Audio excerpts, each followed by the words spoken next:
Welcome to Loco Gringo, Mexico, where we can take you beyond the usual on your vacation. Each week we talk with amazing locals who know the Riviera Maya and Yucatan like only locals can. Get real tips to real places, insights on the local scene, culture, and cuisine from a local's perspective. So pour yourself a margarita, mezcal, or tequila, grab yourself a comfy chair, and let's get the show going. Hola, everybody. So glad you're listening and tuning in today. My name is Kay Walton, your host of Loco Gringo, Mexico. Now, a few weeks back, we spoke with Ayel and Ciso, and after the show, Ayel and I were speaking, and I usually ask our guests, who do you think would be a good suggestion to have on our show? And Ayel recommended the woman we're talking with today, Maria Laura Azanza Cervantes. And Maria has a great story. She's been here for over 11 years, and she's going to share some insights on experiences you should have while you're visiting the area, reasons to come back to the area, and some of her most favorite places. This episode is brought to you by Playa. You know, lots of people ask us for information and help when it comes to real estate, whether they're looking for retirement, an investment property, or maybe they're looking to relocate to the area. And we refer them over to our friends at Playa. The folks at Playa we've known for years, and they'll make sure that you, the buyer, are fully protected and informed when it comes to buying real estate. So if you're looking to buy a piece of paradise, check out our friends at buyplaya.com.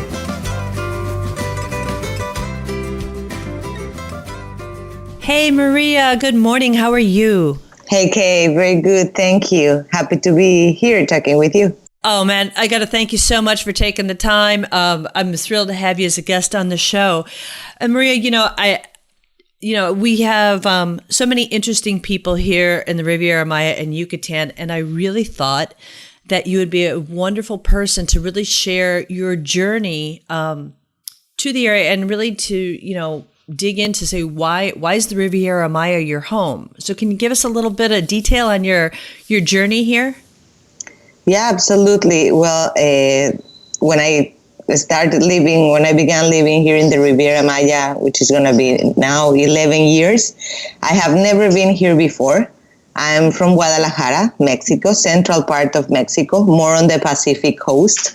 And I had, of course, as a Mexican, you always see and hear about Cancun and Xaja and Xcaret and the ocean and the water and everything, but I had never been here. And my husband my husband now, he was my boyfriend. He came the summer before 2005, and he came back and he was like, well, it's amazing. It's growing. There are lots of job opportunities. And we were about to finish university. I studied at the ITESO, which is the University of the Jesuits in Guadalajara. And he said, I really wanted to go somewhere. First I said, let's go to the States, let's go to London, Europe, here, there, but we didn't want to be illegal, to call it in one way. And he said, why not Playa del Carmen? And I think it was a great suggestion. The day I arrived, I'm telling you now, 11 years after, I never thought we were going to last for such a long time. It's true. It's crazy how quickly time goes by. And now that I look back, it's been easy at some times. It's been really hard other times. Summer hot is one of the hardest parts for me.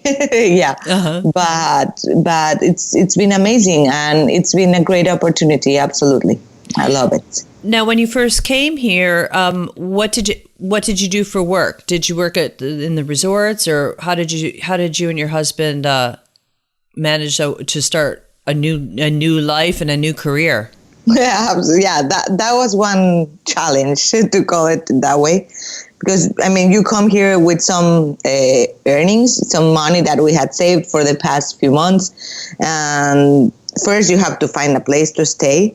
It was, everyone had told us, like, rentals are expensive and you won't find anything around Fifth, but we were lucky to find a nice spot, and we were open to do whatever. I didn't care. The only thing I didn't want to be a waiter, because I didn't trust myself when carrying dishes and platters and remembering orders. So that was the only thing I didn't want to. But I knew it was one of the best to get money from. My dream was, I studied media and communications. I love to write. And my dream was to write for a local magazine. So I arrived. I didn't find anything that would suit. Of course, I started like sending resumes and trying to connect people. My first job in Playa del Carmen was the Zingara, the bikini store, on the one that is on 10th and 5th Avenue. And that was the only one in that time. It's amazing that now we have like 4 or 5. Oh, really? See, I remember the first store, but I didn't realize now there were that many stores. Yeah, now there are like 4 or 5. It's crazy, yes. And that was the very first one. I really liked it. And I mean, we needed to work because what really surprised me when we arrived here, it was that for your rental, you had to pay the first month of rental and a deposit, which was another month. So with that, our savings were in zero. So we really had to begin working. And we were lucky that I found that job. It wasn't very, very well paid. All was about commissions. But I took it no matter what. It was right. Actually, we arrived on March 16, 2006. So it was right before Semana Santa. It was a good timing for doing it. And then, and it was good that at the same time, we had another friend working for real estate. Real estate in that time was amazing. If I remember well, 2006 was the year when Playa del Carmen and the Riviera Maya was listed as the fastest growing region in Latin America. So, yeah, so it was everywhere. We still have some dirt roads, but it was everywhere. Like buildings were going up, very cool buildings, some nice projects. Like there was a change coming, the change that now we see, it was coming in that time. Everything was coming from the small town to the cosmopolitan, to the fashionable, to the eco-chic, all those titles that Playa began winning. So Rodrigo began working for Core Hotel Group, which is it's a real estate big company in the States. They own many projects in the States, and they were about to build one here in Playa del Carmen that at the end they couldn't finalize.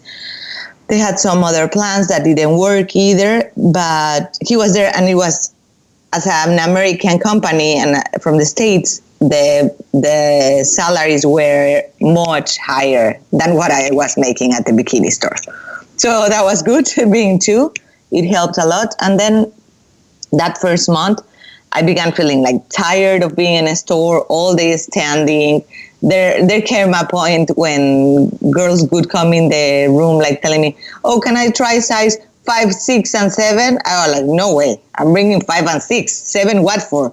So yeah, because I didn't want to stay at the end there. So I began you do. So now when someone tells you at the store, don't trust them, whatever it is. Yeah. And there was a point when I saw this local magazine. It was called Riviera News Magazine. And I noticed in Guadalajara, I was an English teacher for many years. I worked at an English academy for children, like over 10 years. And I saw this magazine and I noticed that they had it was Spanish and English, and I noticed that they have some mistakes in grammar and this and that, both in English and Spanish. And I dared myself to try to get an appointment with the director and tell him that he had some mistakes. That was not easy because he could have taken it like, "Oh, thank you very much, I really want to hire you," or, "Hey, what are you talking about? How you dare to tell me that my product is not well done?" So anyways, I contacted him and he was really impressed and he thanked me for that. And he told me, why don't you begin coming and work with us? So my first dream came true in Playa del Carmen, and I began working for that local magazine. I worked with them for over a year. And then at one of the meetings that Rodrigo would have with his team and his bosses, he invited me over. It was a dinner. We were there enjoying Chicago at the Chicago restaurant that it was one of my favorites. What happened with that place? If you never experienced it, I've never been. You never? Oh, okay. It's not open anymore. But I just noticed somewhere I read that they were one of the first restaurants, that they were open since 1984. Really? It's crazy. Yes. Yeah, I saw something. I read it. I saw a photo recently. And it was amazing. It was a delicious place. And the owners were great. And we were there having dinner, and I began talking to the boss. And then he told me, well, I might have a position for you. Why don't you come and see me? Well, great. So I began working into the real estate as well. And I was part of the rental program. Everything was being ruled like that in that season for the real estate. It was all rental program, people trying to make an investment and profits. And yeah, I buy it, but I'm going to be renting it, and I'm going to have this decoration and that. So I began there. I learned a lot, and it was amazing. All the connections we had while working for Core Hotel Group. We were very young. We were 25 years old, just finishing university. Like anything you get at that time of your life, it's somewhat amazing if it's a big opportunity. Wow, amazing. Yeah. And here we are. See. So once you started your writing job, now did you go back to the tourism industry at all, or have you had the opportunity to really fulfill your dream in just staying in writing and marketing? Yeah, after that one, the magazine disappeared, and then we had another. It's funny that I've never been into tourism per se. Like I've never worked at a hotel, but as an outsourcing, but I've never been in a hotel per se. I've always been like part of the, now with Wizard, that we are a PR and marketing agency, we do it always from the outside. That's the funny part, that although we live in a town where most of it is ruled by tourism, we're out of it. Yeah, after that, the Core Hotel Group had to leave town. The projects didn't work. They stopped. It was sad because it was a great job for us. But now I think of it, and maybe it was a good idea, because otherwise now I could be kept in a hotel all day if I were still there. But we finished with that. And I began contributing to other local magazines like Quinta Magazine, sometime in Riviera Maya. And then the magic of social media happened and began to exist. And it was amazing because I had an open space to write about whatever I wanted, no editor, my words, my style, and share it with everyone that wanted to read it. And it was Facebook, around 2008, 2009? Yep, exactly. And yeah. So it was a great opportunity for us because I began writing there. At that point, some friends from Guadalajara wanted to start a local magazine for Guadalajara and Playa del Carmen. It's funny. There's always been a connection between people from Guadalajara and Playa. Really? Yes, always. I have many friends from Guadalajara that live here. Many people that I had never met in Guadalajara, and I met them here, and they are our friends here. And many friends that we were friends there, and when we came here, then 2 months after, someone else come, and 2 months after, another one come, another one. So I don't know what's it. I always say that Guadalajara and Playa are similar, as well as Mexico City and Cancun. Wow. Well, yeah. So very interesting.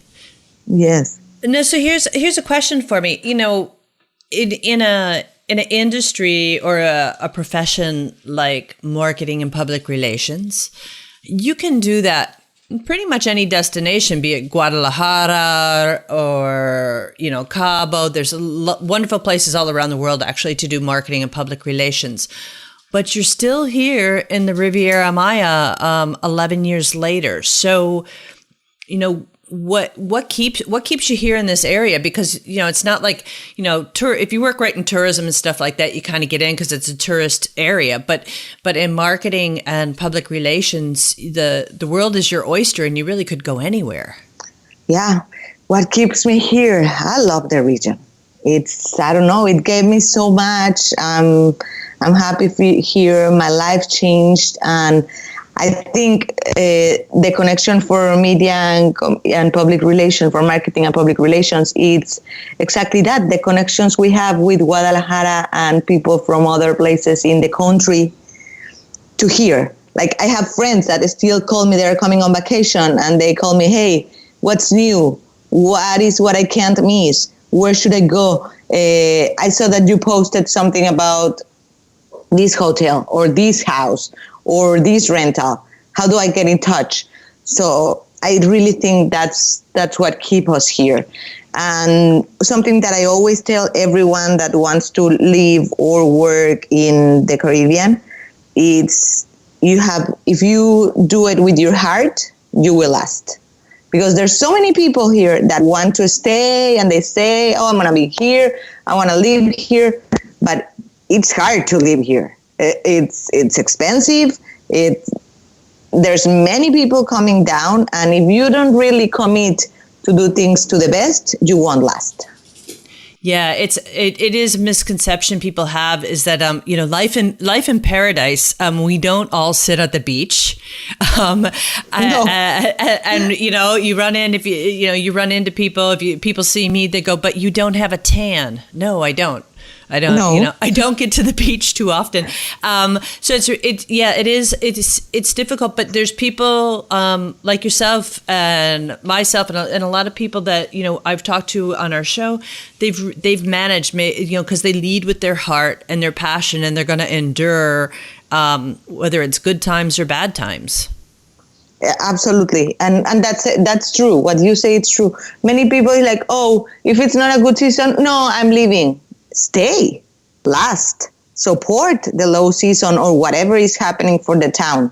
And like you said, do it with your heart, do it with passion, and something new will come.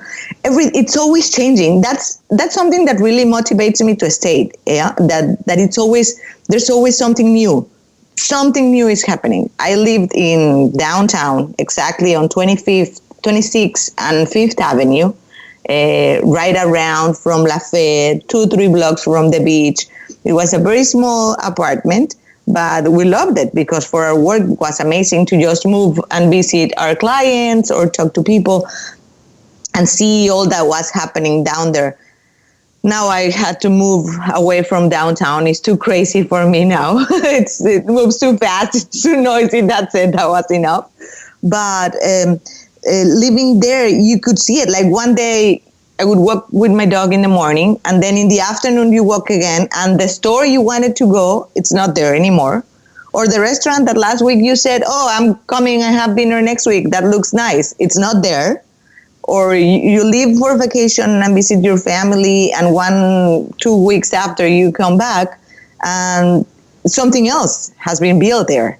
So I think that it's interesting too, because it's always new.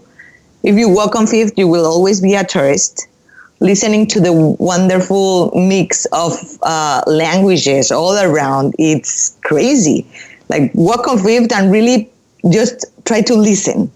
You will have 5 to 10 different languages around you. So I think that's what makes it always to be different. And it's funny that some people are like, no, I'm getting bored. I'm like, how can you be bored in here? Everything is new always.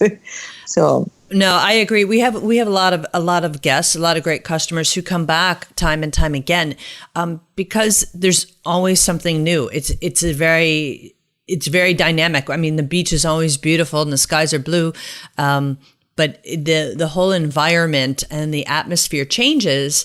And I think that's part of the reason why people continually return. It's not come visit once and never come back again. Is no, you're going to fall in love with it. You're going to be enthralled and you're going to come back. I agree. Absolutely. You're going to come back because there will always be something new. And many people ask me, how many citizens does Playa del Carmen have? very hard to calculate it because although they send some numbers out, I'm like, I'm not sure that's trustable because you have so many people coming in and out all year round that how can you count all the foreigners, people from South America, from Europe, from the United States, from Canada, from Mexico. I have friends that come for a month and leave. Although they said, oh no, I'm staying forever and ever. That's it. I'm sick of the city. And now 1 week after they're back in the city. So that is funny. And that's one thing. You gotta love Playa the way it is. It's growing. It's not the same small town it was 10 years ago, but it's still cool. It's still cool. And that's one thing. Do not, when you come and visit Playa del Carmen de Riviera Maya, do not stay in the touristic area. Go visit the other side. It's amazing. And your money will last way more, I'm sure. Yeah, I'm sure too. What are some of the favorite things that you do, outdoor activities and things that you do? I mean, I'm sure that as much as you love to write, you don't want to sit in front of a computer all day long. Oh, no. Oh, no. That's why I live here. Although sometimes I can bring my computer to the beach or to the beach clubs. That's good. You just said something true. Once you live here, you must care for your skin. We can't have that dark brown tan all year long because you get tanned of walking out your dog or going to the store on the corner. It's sunny all day long. Yeah. I love to... It's crazy, and many people will tell me I'm the worst for saying this, but I've never done scuba diving in 11 years. No. I know. See. I don't know. I'm scared of myself. I don't trust myself that much. Yeah. I love snorkeling. I love going to the water, but more than the water, since a few years ago, I fell in love with the jungle. I think the jungle has been, the magic of the jungle, of the Riviera Maya and the Quintana Roo jungle has been forgotten after, and I don't know, set aside because you come here and you see the Caribbean and you fall in love with it. It's the colors of the Caribbean, but the jungle is amazing. We love to go to the jungle. We love to go to the cenotes. We love to go camping in the jungle. And we love to travel. That's the other thing. There's so many things to go and places to go and visit. I love Bacalar. It's one of them. It's beautiful. It's one of my favorite places in the region. Way more than Holbox. Well, of course, Tulum. I love Tulum. But Tulum has been a bit expensive in the past years, and I think Bacalar, it's still here. And when we really like to travel, we love to go to the Yucatan side because it's great food. People is amazing. Now with the new highways, it's so easy to get there. We love to do road tripping, at least 1 or 2 every year. Like, let's go somewhere and get lost 2-3 days and stay there. But yeah, we really like to move around and visit the different regions, all the magic that it has. Cenotes is amazing. I think I will never end visiting them all. It's the cenotes are beautiful, and I think people don't realize that the cenotes are really special in that you can't experience them in too many places in the world. I mean, Florida has a couple called sinkholes, but I mean, okay. our region here is so unique in the world that it's really special, and people would be really missing something. They'd be shortchanging themselves if you come to the area and you don't experience a cenote, or just to understand, because it's a beautiful environment. It is a beautiful environment, and it's a very satisfactory experience to go and swim. When you come out, your skin will be soft. You will feel renewed. I mean, they were sacred places for the Mayans. It's true that you feel different when you come out. The water is heavier. It's an amazing experience. Many people is scared of the jungle. We are scared of what we can't see.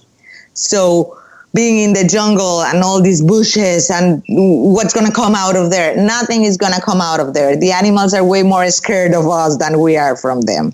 So sometimes you might have to walk through the jungle to get somewhere, but it will be amazing what you will see on the other side. It is crazy. So really, really, my recommendation would be try the jungle. There's this new region across from Puerto Morelos called La Ruta de los Cenotes, which is the cenotes route. And it's a nice highway that goes from the 307 highway to Leona Vicario, which is a small town with delicious food. And all this little highway is full of cenotes. You have, I think, over 30 or something. So you can do a road field trip, grab your group, get your group together, plan a day, and you can visit one and another one, bring some food, bring sandwiches, or end it in Leona Vicario eating and come back. But I agree with you. Whoever that comes to the region, I always tell them, you have at least to visit one archaeological site and one cenote. You can't go back without experiencing it. Absolutely. See. I agree with you so much. Now, since you love to travel, and I ask all our guests this, do you have another part of Mexico? I know you being originally from Guadalajara, but do you have another part of Mexico that you really think is special, that you wouldn't mind either going back to, or it's on your bucket list to go visit someday? Yes. Oh, Mexico is amazing. I was raised as a traveler. My parents met in a summer excursion, so to the Grand Canyon, to the United States. When I was little, we would road trip for 3 to 4 weeks every summer. And my father has always said, it's the best investment. Save all your dollars or all your pesos and all your bills for traveling in the summer. And Mexico has so many magical spots to travel. The Pacific coast is crazy, all you have there. All that is La Costa Alegre, which is Manzanillo, Barra de Navidad, Careyes. It's super nice. The coast, we've driven 2-3 times from Guadalajara to Puerto Escondido, to Oaxaca, on the coast. That highway is amazing, Michoacan. But one thing that if you come and you really want to experience something different is El Cañón in Chihuahua, La Barranca del Cobre, the Copper Canyon. Ooh, I've heard about that. Okay, that is something to do it. They have these railroads. From the age of Porfirio Diaz, which is a president that lasted for over 30 years, and he set railroads all over the country. And they repair them. They have this very nice train, fully decorated, super comfortable, and they take you on a trip through the Copper Canyon, and you can stop. You choose, you get your tickets, and you choose where you want to get on and off the train. And there are small restaurants, delicious wine, super beautiful hotels. It's a must. If you come to Mexico, I think the Copper Canyon, it is a must. The views, I've been to many people has always told me, no, the Grand Canyon in Arizona is the best. In the Colorado River, I'm sure it is the best. But this thing in Mexico, we have something beautiful down there. Up there, actually. Uh-huh. See. It's a wonderful experience, and it's super well organized. Safety, as always, I tell people, tell me where in the world is 100% safe, and I'll go live there. Nowhere, neither LA, New York, in Europe, London, Paris. If something's going to happen, it's going to happen, whatever you do or don't do. So don't think about that and just go experience it and enjoy it. When we traveled there, it was safe. And you know what? I think that's one of the things people lose sight on is that, like, we get asked a lot of questions about safety and that, and really, if you use the same common sense you use at home, it's very rare that you're going to have an unfortunate experience. There's you leave your doors unlocked or your purse on the table at a restaurant and walk away, well, yeah, it might be, it may grow legs and disappear. But generally, safety, it's everything's pretty safe. I mean, I feel safe here in all of Yucatan, and it's not even a consideration. Absolutely. I agree with you. Stay alert. Don't walk alone at night. Use the busy streets. It's like you say, it's common sense that you take at home. Why not bring it down to your vacation time too? So yeah, exactly. Absolutely. If you had a question for you. Yes. What 3 pieces of advice or recommendations, and I know you said 1 cenote and 1 ruin, but what other recommendations would you give to our listeners who are looking to have that authentic experience? What would you recommend and why? That's a good one. Eating food. Yeah, I think that would be my 3rd recommendation. The food is amazing. The food in Playa del Carmen, I've seen the craziest combinations ever because of the multicultural population, like this chorizo pizza with avocado and habanero. Dare to try Chile. Try the habanero. I'm not telling you to try the habanero and take a bite out of it, but no, don't do that. Actually, take care. But really, there are so many nice ways to prepare it, and dare to try it. Absolutely. I think the food is amazing. It's really good, and not only the local traditional food, but the mix of cultures that is shown in food in the region because of all the people that live here. It's delicious. Dare to try. Don't take your tacos only like that. If you get the salsas there on your table, put some on it. You need it. It's part of Mexico. See, I think that would be my 3rd suggestion. Dare to eat, and another one, take care of the heat. I've seen like hard experience of people, and this is more like a recommendation of what to do to enjoy your experience better. How do you say it in English? Golpe de calor, heat stroke. Oh, heat stroke. Yep. Yes, heat stroke. That can happen. It's true. I've seen people fainting in the street just because it's 12 and it's noon in a daytime, and they are walking as if they were in London on a cloudy day. Don't do that. Stay in the pool, swim, drink water, drink lots of water, and maybe even something else like the electrolytes and things like that, because water is not enough. It's too humid. Oh, and one more thing I could suggest now here in the region, if you are a beer drinker, and of course, when you come to the beach, you can't miss a ceviche and a beer. Lately, in the past years, there have been many brands of local beer, like how do you call it? Artisanal. Artisan beers. Artisan beers. There are many brands, and there are some very nice suggestions. So if you go to a restaurant, always ask if they have artisan beers. And it's nice. You will be supporting a local project, because there are some, I will just for naming some of my favorites. There's Mundo Maya, Tulum, Akumal, Pescadores, and you will be trying something different. And they have some great, do not go straight to the Corona or the Dos Equis. There's so much more, and you will enjoy the taste. You know what, I have to say, as long as we're talking about beer and trying beers, and don't just opt for Dos Equis or Corona, I really can't believe that we're importing Budweiser beer to Mexico. Really? Yes. Sorry to all our listeners who are Budweiser drinkers. Sorry. I mean, it's one thing, if we drink Sol or Corona or something like that, but when I see billboards on 307 for Budweiser, I just shake my head in disbelief, because Mexico has great beers. We have great local beers now from the microbreweries. I just don't see a reason to be importing Budweiser and Heineken.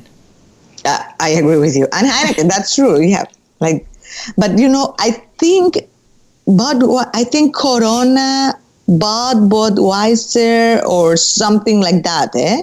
They're all with the same beer family? They are with the same Mexican beer family.